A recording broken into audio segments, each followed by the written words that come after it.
اسم کی پیدائشی نشانی ہے۔ اسم جب بھی کہیں ہوگا تو اس کی پہچان یہ ہے کہ اس کے آخری حرف پر تنوین ہوگی، مثلا 2 زبر 2 زیر یا 2 پیش، کتابن، مسلمن، عذابن۔ تنوین کو خطرہ لاحق ہے الف لام سے۔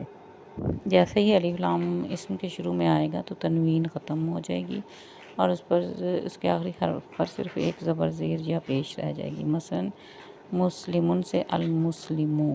الف لام کہاں اور پڑھنا چاہیے اور کہاں نہیں پڑھنا چاہیے؟ الف لام کے فوری بعد حرف پر اگر تشدید ہو تو الف لام نہیں پڑھیں گے، اسے لام شمسی کہیں گے، مثلا الدین النار۔